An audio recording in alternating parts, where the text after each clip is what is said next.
Well, now let's go to Fox 5's Jody Goldberg in Hauppauge, Long Island. And Jody, we understand some students got an unexpected real-world lesson of the power of the earthquake.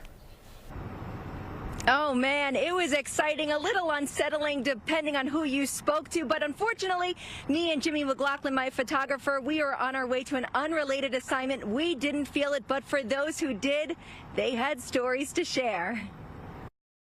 Whether you captured it on your home camera or heard when you went back to listen, Long Islanders were shocked to feel the shake on Friday morning. I was in a store picking up my son's phone and the whole store started shaking. It was one for the books for the students in Catherine Jennings' fifth period class. No field trip could have done what this experience did today. The Half Hollow Hills High School East Earth Science teacher just so happened to be doing a lesson on earthquakes when the floor and desks started shaking. The more that the students looked at me, wondering if I was staging this, the more I looked at them concerned and confused. How could we be so lucky to have this happen at the exact moment that I'm teaching about it? Whether you were at school or home, I was trying to fix my shoe and I was shaking. even a store, It just felt like there was a big truck under that was just rumbling. or hotel. It felt like if I had a bunk bed and somebody was on top moving around and the whole bed was moving. People immediately took to their phones to sound off. Nassau and Suffolk police each received more than 200 911 calls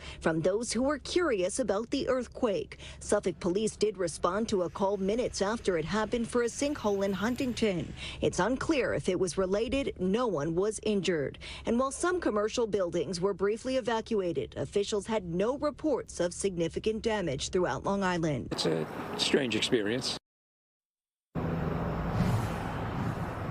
Now, PSEG Long Island reported no outages associated with the earthquake. As for Miss Jennings, she didn't let a teachable moment pass her by. She had her students use data in real time to figure out how far away the earthquake was from them in the classroom. That's the latest here in Hauppauge, Long Island. Jody Goldberg, let's send it back to you. All right, thanks, Jody. Brilliant. What a great teacher. All right, let's go back to